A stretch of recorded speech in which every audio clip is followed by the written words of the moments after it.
사랑하는 여러분, 그리스도인은 누구입니까? 그리스도인은 마치 밭에 감추어진 보화를 발견하고 자기의 모든 소유를 팔아서 그 밭을 삶으로 말미암아 그 보화를 가질 수도 없고 살 수도 없고 만질 수도 없는 그 보화를 소유한 사람입니다. 그 보화의 그 능력과 그 보화의 가치를 아는 사람입니다. 그 보화를 소유함으로써 신분이 바뀌어졌습니다. 그래서 그는 세상에 알 수 없는 기쁨을 누리는 것입니다. 보화를 발견한 자는 신분이 바뀌었습니다. 하나님의 자녀가 되었습니다. 하나님의 자녀란 무엇입니까? 하나님 아버지의 모든 것을 상속받은 그러한 하나님의 아들과 딸이라는 것입니다. 그렇기 때문에 모든 것을 소유했기 때문에 부유한 자로서 그는 이 세상의 환경과 상황에 따라 움직이지 않고 그 부유함 속에 기뻐하며 살아가는 사람들입니다. 오늘도 하나님의 이 모든 것을 상속받은 자로서 이 부유함 속에서 어떠한 상황에 있든지 어떠한 환경에 있든지 기쁨을 누릴 수 있는 그런 우리 모두가 되기를 바라고, 그 기쁨으로 초대하시는 그 하나님의 말씀으로 오늘 함께 나아갑니다.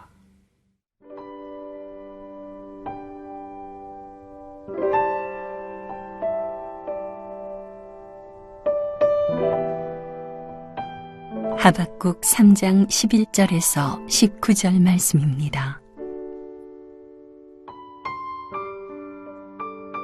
날아가는 주의 화살의 빛과 번쩍이는 주의 창의 광채로 말미암아 해와 달이 그 처소에 멈추었나이다.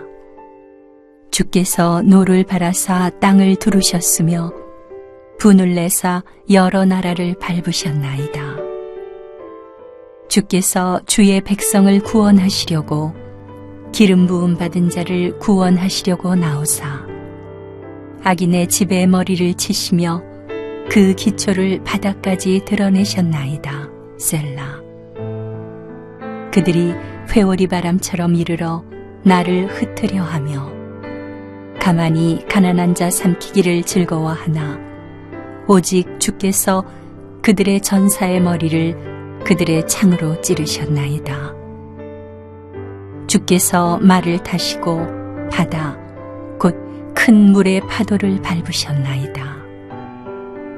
내가 들었으므로 내 창자가 흔들렸고 그 목소리로 말미암아 내 입술이 떨렸도다.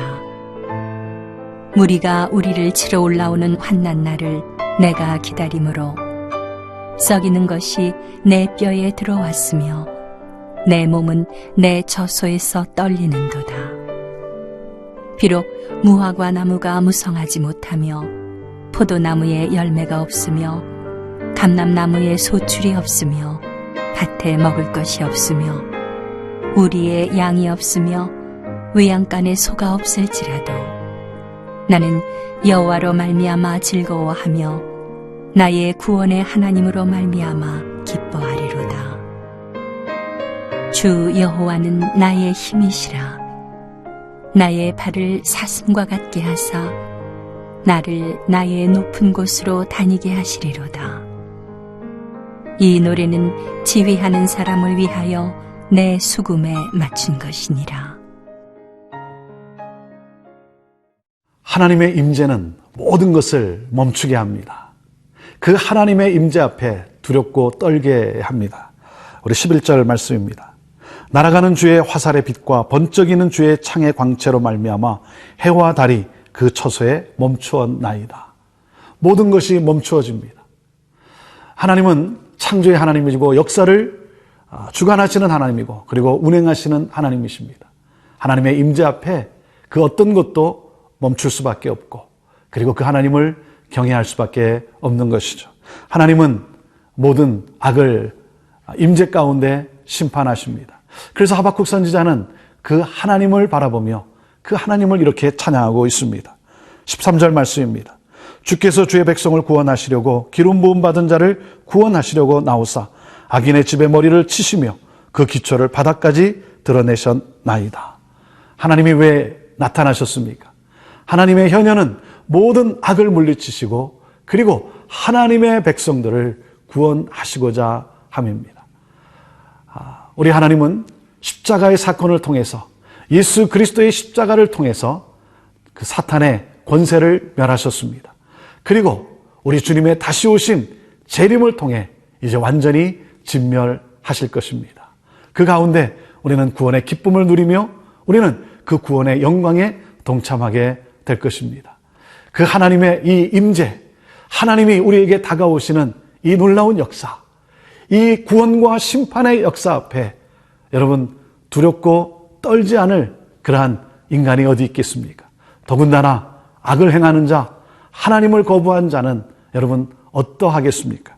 16절 말씀에 그 모습을 이렇게 표현하고 있습니다. 내가 들었으므로 내 창자가 흔들렸고 그 목소리로 말미암아 내 입술이 떨렸도다. 무리가 우리를 치러 올라오는 환난 날을 내가 기다림으로 썩이는 것이 내 뼈에 들어왔으며 내 몸은 내 처소에서 떨리는 도다 그랬습니다. 하나님의 능력을 알았기 때문에 그 하나님의 거룩하심 앞에 지금 두려워 떨고 있는 그 모습을 이렇게 표현하고 있는 것입니다. 사랑하는 여러분, 죄가 얼마나 큽니까? 죄가 얼마나 크면 예수님이 하나님의 독생자가 십자가에 달려야만 했습니까? 죄에 대한 하나님의 진노가 이렇게 무서운 것입니다. 하나님은 모든 악을 이렇게 징벌해 버리십니다. 모든 것을 진멸해서 없애 버리시고 그리고 그 가운데서 하나님을 바라는 자, 하나님의 긍휼을 기대한 자를 살리시는 구원의 하나님이십니다. 그래서 우리는 십자가에서 심판과 구원을 보게 되는 것입니다. 이 십자가의 능력을 우리는 깨닫게 되는 것입니다. 십자가의 놀라운 사랑을 우리는 다시 한번 이 하나님의 죄에 대한 진노 속에 우리는 그것을 알게 되고 그리고 그 하나님의 사랑을 우리는 찬양하게 되는 것입니다. 사랑하는 여러분, 하나님은 그 십자가를 바라며 십자가 예수 그리스도를 믿는 자에게 하나님은 승리를 약속하신 것입니다. 그래서 그 십자가에서 주님을 만난 자는 그 승리를 약속하신 하나님께 우리는 감격하며 감사하며 두렵고 떨리는 하나님을 경외하는 마음으로 그 하나님을 찬양하게 되는 것입니다. 모든 악을 제거하시고 나에게서 모든 더러움을 제거하시고 나를 하나님의 백성으로 구원의 영광 가운데 거하게 하실 하나님, 오늘도 사랑하는 여러분 그 하나님을 찬양합시다. 그 하나님을 경배합시다. 그럴 때 우리는 이 십자가의 신비함과 지혜와 능력 속에 우리는 그 하나님을 더욱더 기뻐하며 감사할 수 있는 것입니다. 왜? 이 보화를 발견했기 때문에. 이 보화를 발견한 그 기쁨으로 오늘도 그 하나님을 더욱 찬양하며 나가는 그러한 복된 삶이 되기를 바랍니다.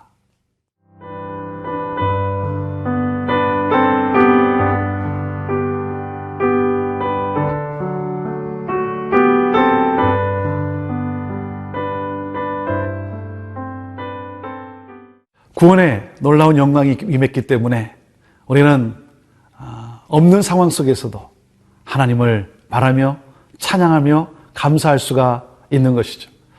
바벨론의 침략으로 모든 것을 잃었습니다. 모든 것을 다 빼앗겼습니다. 그 표현을 이렇게 하고 있습니다. 17절입니다.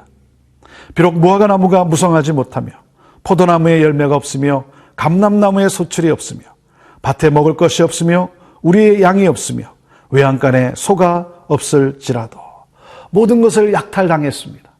그래서 없습니다. 하나님, 내게 아무것도 없네요. 내가 누릴 것이 아무것도 없네요. 그럼에도 불구하고 좌절하고 절망하지 않습니다. 왜 그렇습니까? 삶의 원천은 양식에 있는 것이 아니라 하나님에게 있기 때문인 것입니다. 다 잃었어도, 다 없어졌어도, 다 빼앗겼어도 사랑하는 여러분, 하나님만 있으면 다 있는 것입니다. 오늘도 이 믿음으로 동일하게 하박국 선지자와 같이 그 하나님을 높이며 그 하나님을 찬양하며 하나님께 기도로 나아갈 수 있게 되기를 바랍니다. 그래서 하박국 선지자는 다 없는 상황 속에서도 좌절하지 않고 절망하지 않고 그는 오히려 기뻐하며 하나님을 찬양합니다. 18절입니다. 나는 여호와로 말미암아 즐거워하며 나의 구원의 하나님으로 말미암아 기뻐하리로다. 하나님에 대한 확신이 있습니다. 그래서 그는 현재 고난이 있지만 장차 올 영광, 그 영광과 고난, 그것은 좋게 비교가 안 되기 까닭에 그는 오히려 그 가운데서도 기뻐하며 구원의 하나님을 찬양하고 있는 것입니다. 사랑하는 여러분, 나를 구원하신 하나님, 그 보화를 발견한 우리들의 믿음은 무엇입니까? 하나님이 나의 아버지가 되시기 까닭에, 하나님의 모든 것을 상속받은 자이기 까닭에 우리는 부요한 자라고 하는 것입니다. 없는 것 같지만 우리는 부요한 자인 것입니다. 그래서 없기 때문에 우리는 원망하고 우리는 좌절하고 불평하며 살지 않습니다. 왜? 하나님의 모든 부요함이 우리에게 있기 까닭에. 그래서 우리는 가난한 자가 아닙니다. 사랑하는 여러분, 예수 그리스도로 말미암아 구원을 받았다는 것은 무엇입니까? 그것은 바로 죄와 사망에서 구원을 받았다는 것이죠. 여러분, 우리는 죄와 사망에서 구원받은 것뿐만 아니라 우리는 가난에서도 구원을 받았습니다. 우리는 하나님의 부요함을 상속받은 그러한 부요한 자가 되었다는 것이죠. 예수 그리스도를 믿음에도 왜 우리가 자꾸 가난하다고 느낍니까? 그것은 바로 가난의 영에 사로잡혀 있기 때문입니다. 저는 오늘 성령으로 말미암아 가난의 영이 떠나가고 이 부요의 영으로 여러분의 심령이 충만할 수 있게 되기를 바랍니다. 있는 것 때문에 부요한 것이 아니라 하나님으로 인하여 부요한 자로서, 그래서 오늘도 부자로 이 땅을 살아가는 우리 모두가 되기를 바랍니다. 부자는 누굽니까? 나눔으로 결정이 됩니다. 나누는 자가 부자고 나누지 못하는 자가 가난한 자인 것입니다. 하나님의 부요함을 상속받은 우리들, 그 부요함을 나누는 그런 축복의 삶을 우리가 살아가게 되기를 바랍니다. 그래서 하박국 선지자는 마지막에 이렇게 고백을 합니다. 19절입니다. 주 여호와는 나의 힘이시라. 나의 발을 사슴과 같게 하사 나를 나의 높은 곳으로 다니게 하시리로다. 사랑하는 여러분, 환경에 흔들리지 않고 기뻐합니다. 하나님이 나의 힘이라고. 힘이 없을 때, 힘을 잃어갈 때 다시 한번 그 하나님을 바라보며 그 부요함 속에 축복하시는 그 하나님으로 인하여 힘을 내고 일어섭니다. 그 하나님이 비록 내가 지금은 세상의 눈으로 볼 때는 비록 밑바닥 인생인 것 같지만 나를 가장 높은 곳에 분명히 세우실 그 하나님, 나를 부요케 하시는 하나님, 그래서 그 하나님을 찬양하고 있는 것입니다. 이 천국의 이 부요함, 이 하나님 나라의 부요함이 여러분 안에 넘치게 되기를 바라고, 그러므로 오늘도 평안을 누리고 오늘도 주 안에서 기뻐하는 저와 여러분 되기를 바랍니다. 그래서 우리의 놓여있는 상황 속에서 기뻐하는, 감사하는 우리의 모습을 보고 우리를 통해 우리 주변에 있는 사람들이, 눈물을 흘리는 사람들이 우리를 통해 하나님을 볼 수 있게 되기를 바랍니다. 사랑하는 여러분, 오늘도 하나님을 소개하며 오늘도 하나님의 부요함을 나누며 오늘도 천국을 살아가는 그러한 기쁨이 충만한, 감사가 충만한 그러한 복된 삶을 살아가는 저와 여러분 모두가 되기를 주님의 이름으로 축복합니다. 기도하겠습니다. 세상의 모습으로 볼 때는, 세상의 관점으로 볼 때는 없는 것 같고 다 잃은 것 같지만, 그러나 보화를 발견한 우리들, 하나님의 부요함이 우리 안에 있음, 그 보화가 있기 까닭에 하나님 오늘도 기뻐하며 감사하며 찬양하는 우리 성도들을 들어 그 하나님이 보여지게 하시고 하나님의 부요함으로 은혜가 넘치게 하시고 축복의 통로로 사용하셔서 많은 사람을 살리고 소망을 주는 복된 삶이 되게 하여 주옵소서. 하나님, 우리를 부요케 하신 하나님, 우리를 통해 많은 영혼들을 살려 주옵소서. 우리를 사용하여 주옵소서. 감사합니다. 우리를 부요케 하신 하나님을 찬양합니다. 구원의 하나님을 찬양합니다. 영광 받으옵소서. 예수님의 이름으로 기도하옵나이다. 아멘.